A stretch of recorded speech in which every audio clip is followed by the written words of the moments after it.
Soy Sofía, tengo 29 años y estoy sentada en esta sala de tribunal viendo a mi esposo de 6 años reírse mientras firma nuestros papeles de divorcio. Miguel siempre pensó que yo era solo una chica ingenua de pueblo pequeño sin ambiciones reales. Poco sabía que mientras él me engañaba con su compañera de trabajo, yo estaba construyendo un imperio justo bajo sus narices. El juez está a punto de leer mi declaración financiera y no puedo esperar a ver esa sonrisa engreída desaparecer de su rostro. Antes de contarte cómo la expresión de mi pronto exesposo cambió completamente, déjame saber desde dónde estás viendo y presiona ese botón de me gusta y suscríbete si alguna vez has tenido que defenderte cuando nadie esperaba que fueras capaz. Era una chica de pueblo pequeño de Tennessee que se mudó a Nashville para estudiar contabilidad en la Universidad de Vanderbilt. Tenía grandes sueños de trabajar en finanzas corporativas a pesar de mi origen humilde. Mis padres siempre me habían enseñado el valor del trabajo duro y ahorrar dinero. Lecciones que resultarían invaluables años después. Conocí a Miguel en una cafetería cerca del campus universitario.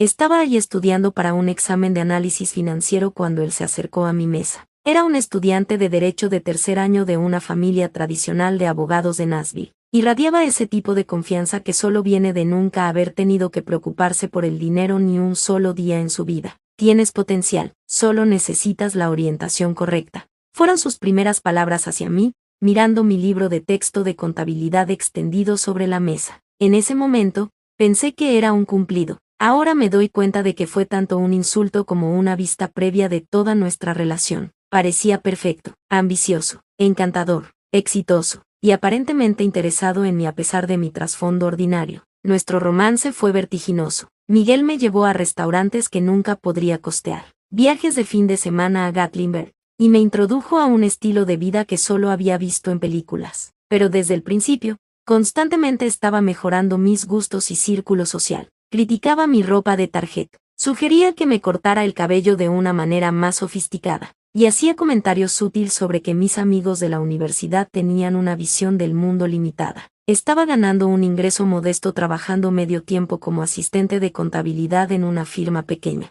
Amaba mi trabajo, los desafíos analíticos y la satisfacción de ver los números encajar perfectamente. Miguel, sin embargo, se refería a ello como mi trabajito, y frecuentemente sugería que ni siquiera necesitaba trabajar. ¿Por qué agotarte por centavos cuando puedo darte todo lo que necesitas?, decía, sin entender que mi carrera se trataba de más que dinero. Se trataba de mi identidad e independencia. Después de 18 meses de citas, me propuso matrimonio durante un fin de semana romántico en Gatlinburg. El anillo era deslumbrante, el champán caro, y el momento perfectamente orquestado para máximo impacto. Varias personas en el restaurante incluso aplaudieron. Se sintió como un cuento de hadas, y dije que sí sin dudarlo. Nuestra boda fue una ceremonia íntima en Savannah, Georgia. Mi elección a pesar de la presión de su familia por algo más grandioso en Nashville. Mirando hacia atrás, me di cuenta de que esa fue una de las pocas veces que logré mantener mi posición contra las expectativas de la familia Hernández. Al menos fue en una ubicación respetable,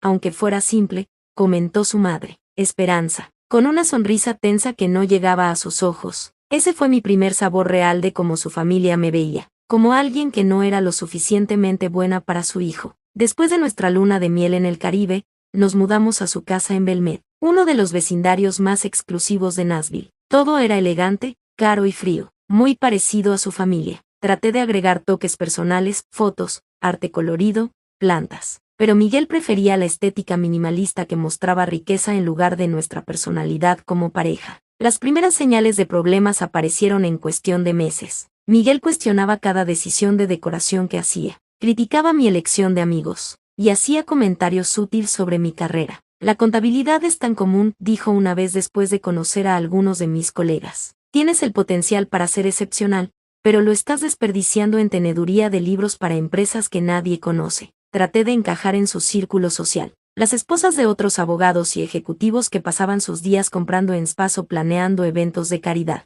eran lo suficientemente agradables conmigo en persona, pero nunca me sentí verdaderamente aceptada. Escuché a una de ellas en una cena referirse a mí como el experimento de Miguel con la clase media. En lugar de defenderme, Miguel después sugirió que tratara más duro de encajar. Quizás actualizara mi guardarropa o tomara clases de tenis. Solo necesitan ver que estás haciendo un esfuerzo por adaptarte a nuestro estilo de vida, explicó, como si mi identidad fuera algo que moldear y corregir. Esos primeros años fueron una mezcla confusa de lujo y soledad, ser bañada con regalos costosos mientras sentía que mi autoestima disminuía. Lentamente me estaba convirtiendo en lo que Miguel quería, una esposa trofeo que lo reflejara bien, mientras la mujer independiente y creativa que había sido se desvanecía. 2 años después de nuestro matrimonio, las tensiones que habían estado hirviendo bajo la superficie comenzaron a desbordarse. Miguel siempre había sido particular sobre nuestras finanzas, pero su comportamiento se volvió cada vez más controlador. A pesar de nuestras cuentas conjuntas, cuestionaba cada compra que hacía, mientras gastaba lujosamente en sí mismo sin discusión. ¿Realmente necesitabas otro conjunto de libros de desarrollo profesional?, preguntaba, examinando el estado de cuenta de la tarjeta de crédito. Son $150 que podrían haberse invertido. Mientras tanto, él no pensaba 2 veces en gastar miles en una nueva membresía de golf o relojes caros. Gradualmente me encontré aislada de mis amigos y familia. Las visitas a mis padres en el pequeño pueblo de Tennessee se volvieron menos frecuentes porque Miguel siempre tenía una excusa. Un evento de trabajo, una cena con clientes o simplemente que el Tennessee rural es demasiado provinciano para mi gusto. Mis amigos de la universidad dejaron de llamar después de que Miguel dejara claro que no eran lo suficientemente sofisticados para su hogar. Tu amiga Jessica preguntó si nuestro vino era de California. Se burló después de una cena que había organizado, como si fuéramos a servir vino nacional a los invitados. Es vergonzoso, Sofía. Mi carrera, que una vez había sido fuente de orgullo, se convirtió en un campo de batalla constante. Cuando me ofrecieron una promoción a contadora senior, Miguel no fue comprensivo. ¿Vale la pena el modesto aumento de salario por las horas extra fuera de casa?, cuestionó. Estamos planeando formar una familia pronto, ¿recuerdas? Esto era noticia para mí. Siempre que mencionaba tener hijos, él siempre decía que el momento no era el correcto. Fue por esta época que descubrí mi pasión por la consultoría financiera. La firma donde trabajaba estaba expandiendo sus servicios y me ofrecí como voluntaria para aprender los aspectos de asesoría y planificación estratégica. Descubrí que tenía un talento natural para entender patrones de inversión y crear estrategias financieras que entregaran resultados reales. Emocionada por esta nueva dirección, compartí mi idea de eventualmente comenzar mi propia firma boutique de consultoría financiera con Miguel. Su respuesta fue devastadora. Sofía, sé realista. Comenzar un negocio requiere perspicacia comercial, que no es exactamente tu fuerte. Además,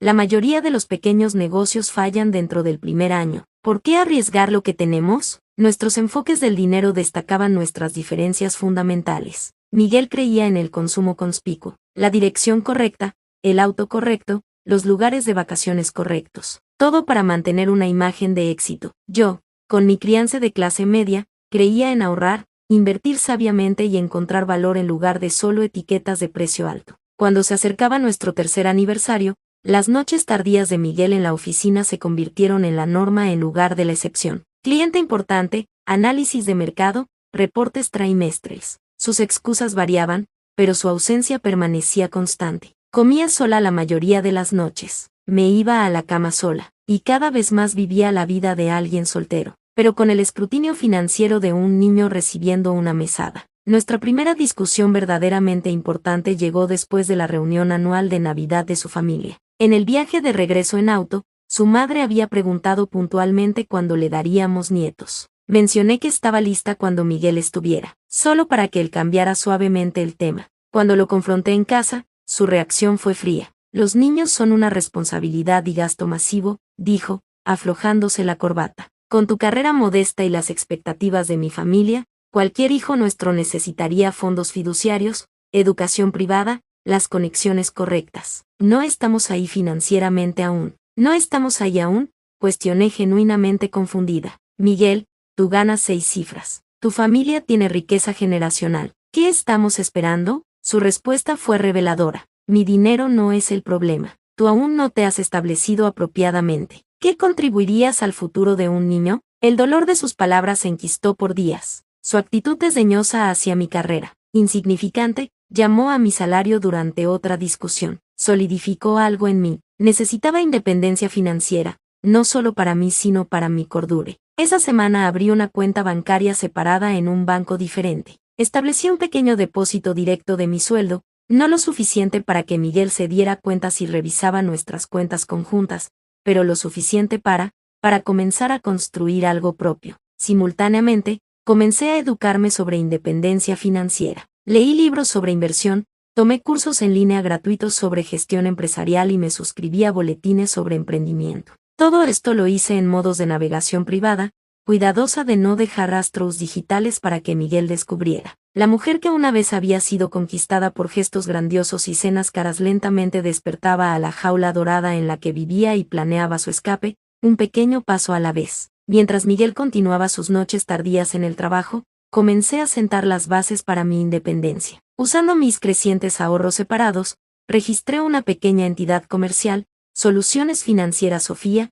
y construí un sitio web simple pero profesional mostrando mi portafolio y servicios. Mi primer desafío fue encontrar tiempo para trabajar en mi negocio sin que Miguel supiera. Convertí nuestro cuarto de huéspedes raramente usado en una oficina en casa, explicándole a Miguel que necesitaba un espacio dedicado para educación continua para avanzar en la firma. Apenas prestó atención al cambio, desestimando mi desarrollo profesional como ambición linda en lugar de un esfuerzo serio. Solo que no interfiera con nuestras obligaciones sociales, fue su única preocupación. Mi primera clienta llegó por un golpe de suerte en nuestra cafetería local. Escuché a Elena, la propietaria de un negocio de catering en crecimiento, quejarse sobre las cotizaciones caras que había recibido de asesores financieros. No puedo permitirme 10,000 pesos por un plan financiero, pero estoy perdiendo dinero en algún lugar y no puedo descubrir dónde, le dijo a su socio comercial. Me presenté, expliqué mi trasfondo y le ofrecí ayudarla por una fracción del costo, con el entendimiento de que estaba construyendo mi portafolio. Elena se arriesgó conmigo,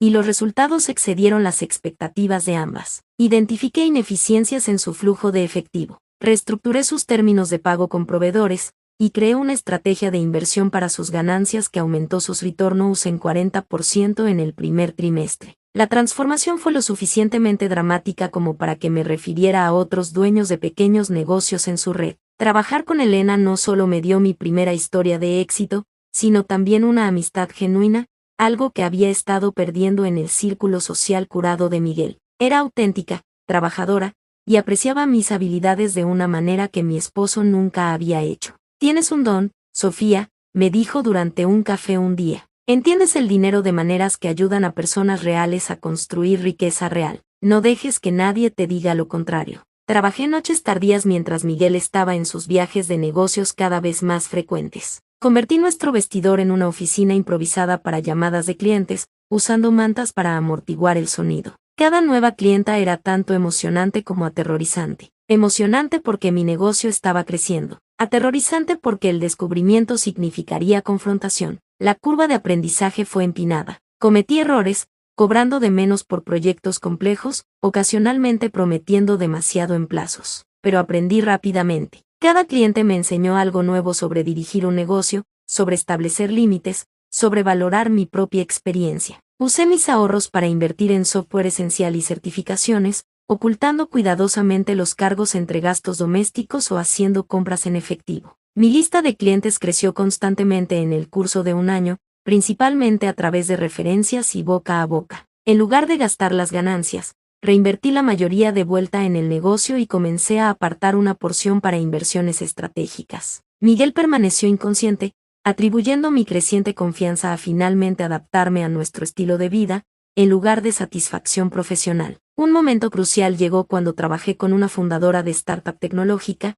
cuya reestructuración financiera después de mi consultoría la ayudó a asegurar una ronda de financiamiento importante. La historia de éxito fue destacada en una revista de negocios de Nashville. Tuve que declinar ser mencionada por nombre, citando razones de privacidad, pero la credibilidad me dio acceso a clientes más grandes. A través de Elena conocí a Patricia, una emprendedora en serie que había vendido su empresa anterior por 8 cifras y estaba lanzando una startup fintech. Inicialmente contratándome para un proyecto pequeño, Patricia rápidamente se convirtió tanto en una clienta valiosa como en mentora. Estás cobrando muy poco por tu experiencia, me dijo francamente después de revisar mi lista de tarifas. Triplica tus precios y mira cómo cambia tu valor percibido. Tenía razón. Cuando aumenté mis tarifas, en lugar de perder clientes, atraje más negocios establecidos dispuestos a pagar por calidad. Patricia también me introdujo al mundo de la inversión ángel y la gestión de portafolios estratégicos. El efectivo pierde valor quedándose quieto,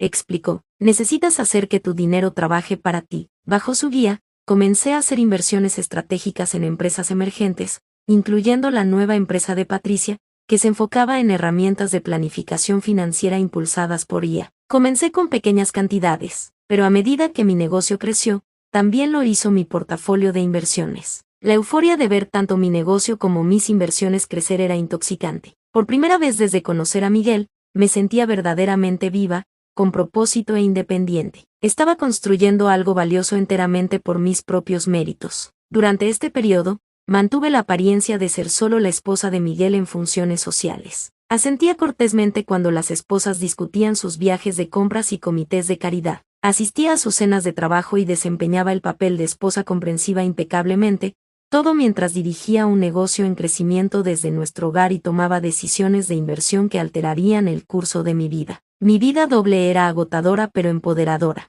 Cada nueva clienta, cada consultoría exitosa, cada retorno de inversión era un paso hacia la libertad que cada vez más me daba cuenta de que quería, necesitaba, de mi matrimonio controlador. 4 años después de nuestro matrimonio, la fachada comenzó a desmoronarse. Comenzó con un mensaje de texto que apareció en el teléfono de Miguel mientras él estaba en la ducha, una vista previa visible en su pantalla de bloqueo de alguien llamado A, que decía, ¿ya me extrañas? Anoche fue. El mensaje desapareció antes de que pudiera leer más, pero plantó una semilla de sospecha que no pude ignorar. Miguel había estado más distante que de costumbre, frecuentemente llegando a casa oliendo a perfume desconocido que él afirmaba era de abrazar colegas para despedirse en eventos de networking. En lugar de confrontarlo inmediatamente, decidí investigar. Noté sus patrones, las reuniones tardías de los jueves que siempre duraban hasta después de las 9, las conferencias de fin de semana que nunca tenían sitios web que pudiera encontrar, el aumento repentino en cenas con clientes en un restaurante específico y elegante del centro. El siguiente jueves,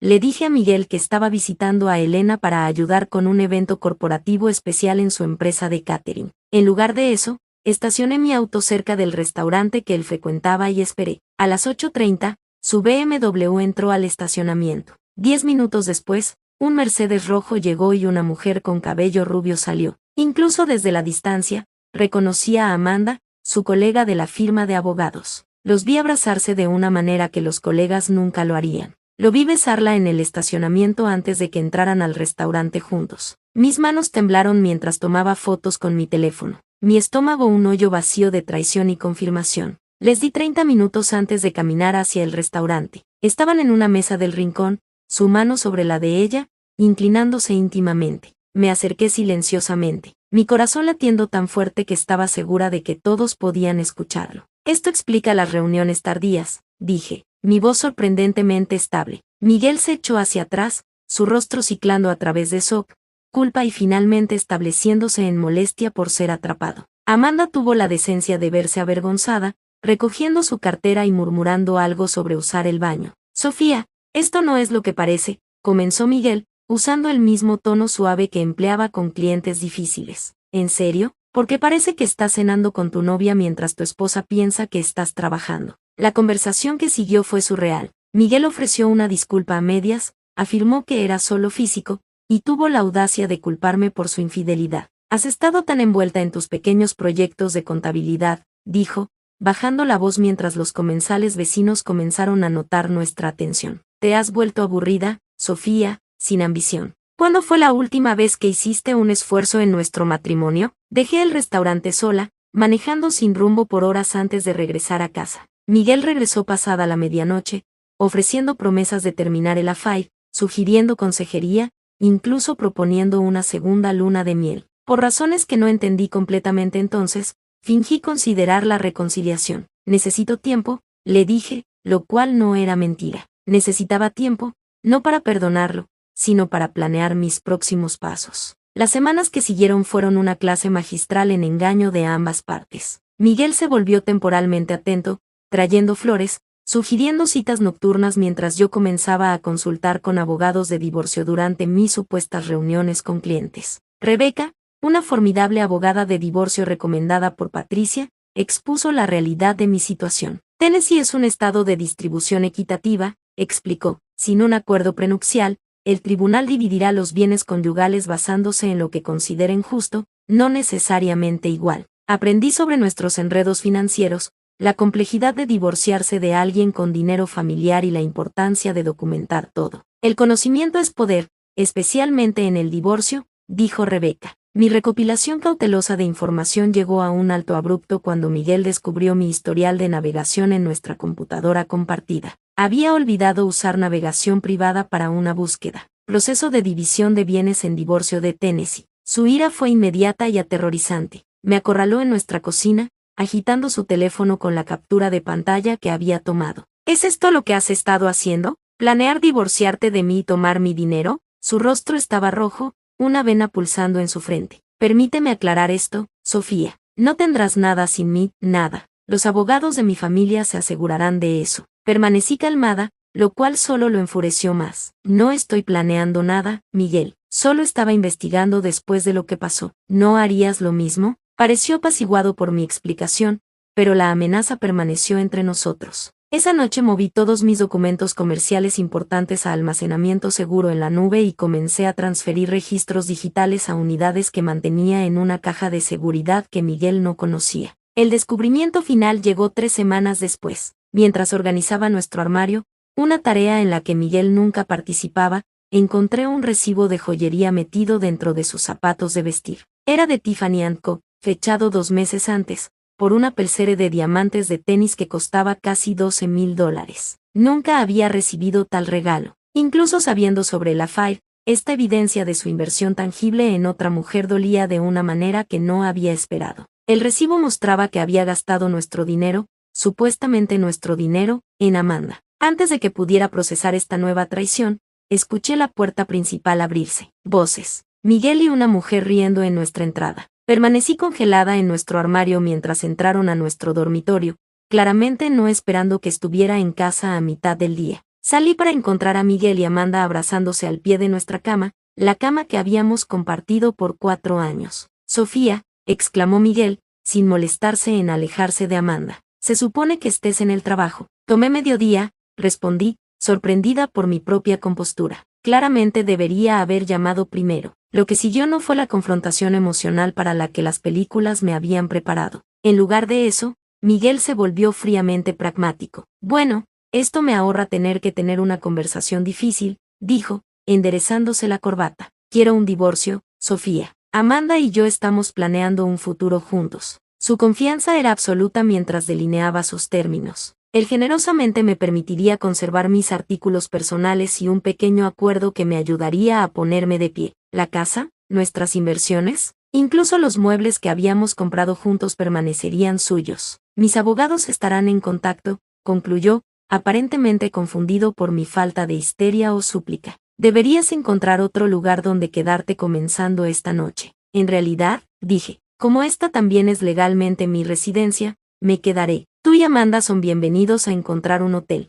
Su rostro se oscureció ante mi desafío, pero Amanda tiró de su brazo. Vámonos, Miguel, podemos lidiar con esto después. Mientras se iban, Miguel se volvió con un último golpe. Te arrepentirás de no tomar mi oferta generosa. Para cuando mis abogados terminen, tendrás suerte de poder pagar un parque de casas móviles en la peor parte de Nashville. Cerré la puerta detrás de ellos. Me recosté contra ella, y por primera vez desde descubrir su affair, sonreí. Miguel no tenía idea de lo que se venía. El día después de que atrapé a Miguel y Amanda en nuestro dormitorio, él sacó la mayoría de su ropa y artículos personales de la casa. Cambié las cerraduras esa misma tarde, legalmente cuestionable, pero me dio tiempo para documentar apropiadamente nuestras pertenencias antes de que pudiera remover algo valioso. La presunción de Miguel sobre mi ingenuidad financiera rápidamente se hizo aparente en la oferta inicial de acuerdo que su abogado envió. Un pago único de $50,000 y 6 meses de gastos de vida. A cambio, no haría reclamos sobre ninguno de nuestros otros bienes, incluyendo la casa que había ayudado a amueblar y mantener por 4 años. Está probando las aguas, explicó Rebeca cuando le mostré la oferta. Está asumiendo que no conoces tus derechos o el verdadero alcance de tus bienes conyugales. Con la orientación de Rebeca, rechacé formalmente la oferta y comencé el proceso de descubrimiento financiero, un mecanismo legal que requiere que ambas partes divulguen todos los activos y pasivos. La respuesta de Miguel fue hacer que su abogado demorara y ofuscara en cada momento. Esta es una táctica estándar, me aseguró Rebeca. Están esperando agotar tus recursos y paciencia hasta que aceptes menos de lo que mereces. Lo que Miguel no se daba cuenta era que no dependía de sus divulgaciones. Había estado rastreando nuestras finanzas conjuntas meticulosamente por años, incluyendo cuentas que él pensaba que yo no conocía. Más importante, tenía mis propios recursos crecientes de los que él no sabía nada. Después de consideración cuidadosa y consulta con Rebeca, tomamos una decisión estratégica. Yo retendría temporalmente el verdadero alcance de mi negocio e inversiones durante las fases iniciales de negociación. La ley de Tennessee generalmente consideraba que los negocios comenzados durante el matrimonio eran propiedad conyugal. Pero Rebeca identificó una excepción potencial basada en el hecho de que Miguel había desalentado activamente mi negocio y no proporcionó apoyo, financiero o de otro tipo, en su creación. Revelaremos todo en el momento correcto, me aseguró, pero por ahora, dejemos que crea su propia narrativa sobre ti. Mientras el proceso legal avanzaba lentamente, Miguel lanzó una ofensiva social. Los amigos mutuos comenzaron a evitar mis llamadas. Las invitaciones a eventos sociales se secaron. Incluso nuestros vecinos, que siempre habían sido amigables, se volvieron fríamente profesionales. Después supe que Miguel había estado esparciendo una narrativa de que yo lo había engañado, que estaba mentalmente inestable, y que él se estaba divorciando de mí a pesar de sus mejores esfuerzos por salvar nuestro matrimonio. En los círculos donde el nombre de su familia tenía peso, su versión de los eventos fue aceptada sin cuestionamiento. El dolor de este exilio social fue inesperadamente agudo. Personas con las que había compartido días festivos, celebrado hitos, compartido confidencias, todas desaparecieron de mi vida basándose en las mentiras de Miguel. Todas excepto Elena y Patricia, que nunca vacilaron en su apoyo. Las personas que creen chismes sin escuchar ambos lados no valen tu energía, me dijo Elena sobre pasteles de emergencia en su cocina de catering después de un día particularmente difícil. Concéntrate en construir tu nueva vida, no en lamentar la antigua. Los intentos de Miguel de intimidarme escalaron cuando se dio cuenta de que no iba a aceptar silenciosamente sus términos. Hubo llamadas telefónicas nocturnas con amenazas apenas veladas sobre asegurarme de que nunca trabajes en esta ciudad otra vez, e incluso una sugerencia de que reportaría mi negocio por irregularidades fiscales. Una amenaza vacía, ya que mis finanzas comerciales estaban meticulosamente documentadas. Su familia se unió a la campaña de presión. Su madre Esperanza llamó para razonar conmigo. Siempre supimos que no eras la correcta para Miguel, dijo, su voz goteando con descendencia. Pero te aceptamos porque él te eligió. No hagas esto difícil, Sofía. Toma lo que se está ofreciendo y sigue adelante con dignidad. Mantuve mi compostura a través de todo, una habilidad que había perfeccionado durante años de soportar menosprecios sutiles en las reuniones familiares de los Hernández. Gracias por tu preocupación, Esperanza. Me guiaré por el consejo de mi abogada. La sobreconfianza de Miguel comenzó a trabajar en su contra. Creyendo que no tenía recursos para pelear una batalla legal prolongada, cometió varios errores críticos. Falló en revelar cuentas de inversión de las que yo tenía documentación. Sobreportó el valor de su portafolio de acciones. Afirmó que ciertos activos eran propiedad separada cuando habían sido claramente comprados con fondos conyugales. Rebeca documentó cada discrepancia meticulosamente, construyendo un caso que eventualmente socavaría su credibilidad con el tribunal. Mientras tanto, mi empresa experimentó crecimiento exponencial durante el periodo de separación. Un plan de reestructuración financiera que diseñé para una cadena regional de restaurantes los ayudó a evitar la bancarrota y triplicar sus ganancias, llevando a características en publicaciones de la industria. Tuve que declinar entrevistas, citando razones personales, pero el reconocimiento profesional trajo una avalancha de nuevos clientes. El gran avance llegó cuando aseguré un contrato con una cadena nacional de retail para reformar toda su estrategia financiera. Un trato de 6 cifras que transformó mi negocio de exitoso a excepcional. Contraté 4 empleados, renté un espacio de oficina profesional en el centro de Nashville, y comencé a rechazar clientes cuyos valores no se alineaban con la misión de mi empresa. Todo esto pasó mientras Miguel y su equipo legal continuaban caracterizándome como una tenedora de libros en apuros, dependiente del apoyo de su esposo. Su percepción de mí como la chica ingenua de pueblo pequeño deslumbrada por su riqueza se había calcificado al punto donde no podía concebir mi éxito independiente de él. Durante este tiempo, Patricia me introdujo a un grupo de inversionistas ángel, buscando financiar startups fintech prometedoras. Mi combinación de experiencia financiera práctica y visión tecnológica los impresionó lo suficiente para ofrecer financiamiento semilla para una aplicación revolucionaria de planificación financiera que había estado desarrollando. La aplicación, que usaba ya para proporcionar consejo financiero personalizado para pequeños negocios e individuos, se lanzó en beta con una respuesta positiva abrumadora. En 6 meses, Teníamos 50.000 usuarios y estábamos recibiendo ofertas de adquisición de instituciones financieras importantes. También hice inversiones estratégicas en varias otras startups, aprovechando mi red y experiencia financiera para identificar empresas con potencial de crecimiento excepcional. Mi portafolio se diversificó a través de tecnología, bienes raíces y mercados emergentes, todo cuidadosamente manejado para maximizar retornos mientras minimizaba riesgo. La noche antes de nuestra fecha final en tribunal, me senté sola en la casa que nunca se había sentido como hogar, reflexionando sobre mi viaje. 4 años antes, había estado tan ansiosa por complacer a Miguel que había comenzado a perderme a mí misma. Su traición, dolorosa como fue, me había forzado a redescubrir mi fuerza, ambición y valor. Empaqué una pequeña bolsa de viaje. Independientemente de la decisión del juez, había decidido que no pasaría otra noche en el espacio donde mi matrimonio se había desmoronado. Mi nuevo apartamento penthouse estaba listo, comprado a través de una LLC de la que Miguel no sabía nada, amueblado con piezas que había elegido por su belleza y comodidad en lugar de su valor de estatus. Mientras cerraba la cremallera de la bolsa, mi teléfono sonó con un texto de Patricia. Recuerda quién eres mañana, no quien él trató de hacerte ser. Con esas palabras en mi corazón, me preparé para enfrentar el acto final de mi matrimonio con Miguel. La mañana de nuestra fecha en tribunal amaneció clara y fresca. Me vestí con un traje azul marino, conservador pero confiado, con una sola pieza de joyería, un pequeño colgante de diamante que Elena y Patricia me habían dado para marcar el segundo aniversario de mi negocio. Tu diamante de independencia, lo habían llamado. Llegué al juzgado 30 minutos temprano, como Rebeca había aconsejado. Miguel ya estaba ahí, viéndose caro en un traje gris carbón hecho a medida, su abogado David a su lado. David era socio senior en una de las firmas legales más prestigiosas de Nashville y tenía reputación por acuerdos de divorcio agresivos que favorecían a clientes adinerados. Miguel sonrió con suficiencia cuando me vio,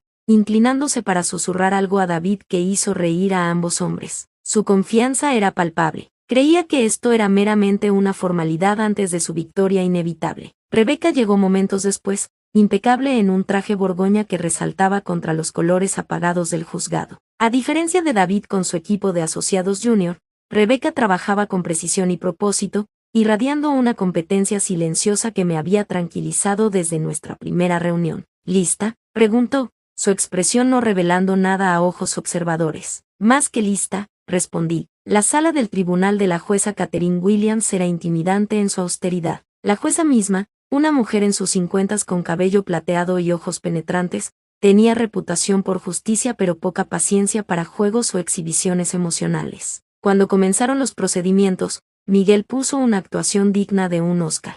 Su testimonio lo pintó como el esposo devoto que había apoyado las ambiciones de carrera modestas de su esposa, solo para ser repagado con ingratitud y demandas irrazonables en el divorcio. Solo quiero una resolución justa, su honor, dijo, su voz modulada para transmitir decepción razonable. He ofrecido a la señora Sofía un acuerdo generoso que le permitiría mantener un estilo de vida cómodo mientras reconstruye su carrera. David presentó su caso para la división de activos, destacando la riqueza familiar de Miguel como propiedad separada, minimizando mis contribuciones a nuestros activos conyugales y sugiriendo que la casa, comprada principalmente con sus ganancias, debería permanecer como su propiedad. Durante toda su presentación, mantuve mi compostura, ni reaccionando a las fabricaciones de Miguel ni revelando mis emociones. La jueza Williams ocasionalmente me miraba, su expresión inescrutable. Cuando llegó el momento de firmar el decreto inicial de divorcio, separando nuestro estado conyugal, mientras los asuntos financieros se finalizaban, Miguel hizo un espectáculo de ello. Firmó con fleris, una risa escapando de sus labios mientras tapó su pluma Mont Blanc. Mientras regresaba a su asiento, pasó lo suficientemente cerca para disfrutar volviendo a la granja de tus padres. La presentación de Rebeca comenzó metódicamente. Su enfoque un contraste marcado con los argumentos teatrales de David. Presentó evidencia de engaños financieros de Miguel durante nuestro matrimonio, las cuentas ocultas, el gasto lujoso en Amanda, el patrón de control financiero. Su honor, dijo Rebeca, el señor Miguel no ha sido honesto sobre el alcance completo de los activos conyugales como requiere la ley de Tennessee. Sometió documentación de cuentas que Miguel había fallado en revelar, incluyendo fechas, números de cuenta y saldos aproximados. Miguel se movió incómodamente en su asiento mientras Rebeca continuaba, su expresión engreída dando paso a miradas nerviosas hacia David. David solicitó un receso breve, que la jueza Williams negó. Creo que deberíamos continuar, consejero. Estoy particularmente interesada en escuchar sobre estos activos no revelados. La atmósfera en la sala del tribunal se tensó mientras Rebeca metódicamente desmanteló los engaños financieros de Miguel. La expresión de la jueza Williams se volvió cada vez más severa mientras la evidencia se acumulaba. Además, su honor, continuó Rebeca, solicitamos que el tribunal considere la propiedad separada de la señora Sofía, que se estableció durante el matrimonio pero sin ninguna contribución o apoyo del señor Miguel. Este era el momento para el que nos habíamos preparado. La jueza Williams levantó la vista de sus notas. Por favor, elabore, consejera. La señora Sofía estableció un negocio de consultoría durante el matrimonio. El señor Miguel no solo no proporcionó apoyo para esta empresa, sino que la desalentó activamente y menospreció sus ambiciones profesionales, como evidencian estas comunicaciones. Rebeca presentó emails y mensajes de texto, donde Miguel había desestimado mi negocio como un pasatiempo y desalentado mis metas emprendedoras. La jueza Williams revisó los documentos cuidadosamente antes de dirigirse a mí directamente por primera vez. Señora Sofía, el tribunal requiere divulgación financiera completa de ambas partes. ¿Ha sometido información completa sobre esta empresa comercial? Aún no, su honor, respondí como habíamos planeado. Mi declaración financiera completa está lista para sometimiento hoy. Rebeca entregó al secretario del tribunal un sobresellado conteniendo mi divulgación financiera completa, el documento que habíamos estratégicamente retenido hasta este momento. Solicito que el tribunal revise la declaración financiera de la señora Sofía antes de hacer cualquier determinación sobre división de activos, dijo Rebeca. La jueza Williams asintió y abrió el sobre. La sala del tribunal cayó en silencio mientras ella leía, las cejas alzándose ligeramente, la única indicación de sorpresa de la jueza por lo demás compuesta. Después de lo que se sintió como una eternidad, la jueza Williams levantó la vista. Para el récord, leeré el resumen de los activos de la señora Sofía. Mi corazón latía fuerte mientras comenzaba a leer. Soluciones financieras. Sofía, una firma de consultoría financiera establecida hace 3 años. Valuación actual basada en ingresos, contratos y propiedad intelectual. 2.100.000, portafolio de inversiones, incluyendo acciones de tecnología, bienes raíces e inversiones en startups. 1.900.000, propiedades de bienes raíces, 2 propiedades compradas en los últimos 18 meses, valuadas en 1.200.000. Para este punto, Miguel se veía físicamente enfermo. Su rostro se había drenado de color, su cuerpo rígido de shock. Junto a él, David susurraba frenéticamente, pero Miguel parecía incapaz de procesar lo que estaba escuchando. Total de activos revelados, 5.200.000, concluyó la jueza Williams. La sala del tribunal permaneció silenciosa. Miguel me miró como si viera a una extraña. En ese momento, no sentí triunfo, ni vindicación, solo un alivio profundo de que la verdad finalmente estuviera en récord. La jueza Williams rompió el silencio. Señor Miguel, ¿desea revisar cualquiera de sus declaraciones previas respecto a la dependencia financiera de la señora Sofía de usted? Miguel parecía incapaz de hablar. David se levantó rápidamente. Su honor, no estábamos conscientes de estos activos. Sostenemos que como fueron adquiridos durante el matrimonio, el señor Miguel tiene derecho a una porción equitativa. Rebeca estaba preparada para este argumento. Su honor, dirigimos la atención del tribunal al acuerdo prenupcial firmado por ambas partes antes del matrimonio. Específicamente, la cláusula 15. Este era nuestro as. Cuando revisamos nuestro prenup años después de firmarlo, Rebeca había descubierto una cláusula que los propios abogados de Miguel habían incluido. Cualquier empresa comercial creada por cualquier cónyuge durante el matrimonio, sin inversión de capital del otro cónyuge, permanecerá como propiedad separada en caso de divorcio. La cláusula probablemente fue incluida para proteger las empresas potenciales del señor Miguel, explicó Rebeca. Sin embargo, el lenguaje se aplica igualmente al negocio de la señora Sofía, que ella construyó sin ninguna contribución financiera del señor Miguel. La jueza Williams revisó el acuerdo prenupcial, asintiendo lentamente. El lenguaje es efectivamente claro, señora Torres, por favor continúe. Rebeca delineó cómo había construido mi negocio desde cero, usando mis propios ahorros y reinvirtiendo ganancias, todo mientras Miguel desalentaba activamente mis esfuerzos. Presentó declaraciones de clientes y mentores atestiguando mi trabajo independiente y perspicacia comercial. Durante toda la presentación de Rebeca, observé a Miguel, el hombre que se había reído mientras firmaba nuestros papeles de divorcio solo horas antes,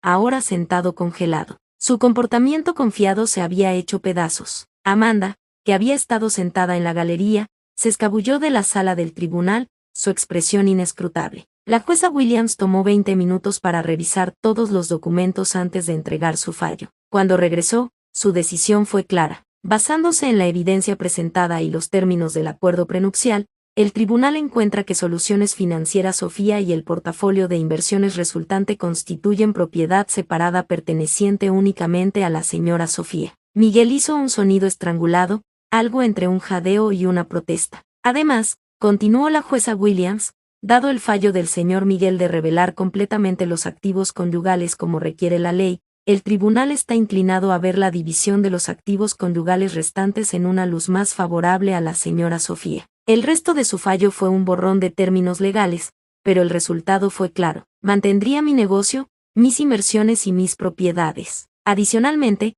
recibiría una porción mayor de nuestros activos conyugales reales debido al engaño de Miguel. La casa se vendería con los ingresos divididos según la fórmula de la jueza que me favorecía fuertemente. Mientras nos levantábamos para irnos, Miguel se me acercó, su abogado tratando sin éxito de detenerlo. ¿Planeaste esto? Sisió, su rostro contorsionado con ira y humillación. ¿Todos estos años solo estabas esperando para derribarme? Miré al hombre que una vez había amado, ahora un extraño consumido por su propia narrativa de victimización. No, Miguel, construí algo mientras tú estabas ocupado destruyendo lo que teníamos. Esa es la diferencia entre nosotros. Rebeca me guió gentilmente lejos, dejando a Miguel parado solo en la sala del tribunal que se vaciaba, los restos de su complejo de superioridad yaciendo en ruinas a su alrededor. Salir de ese juzgado ese día se sintió menos como una victoria y más como liberación. El peso del engaño, tanto el de Miguel como mi propio secreto necesario, se levantó de mis hombros con cada paso por esas escaleras de mármol. Hoy mi empresa se ha expandido internacionalmente,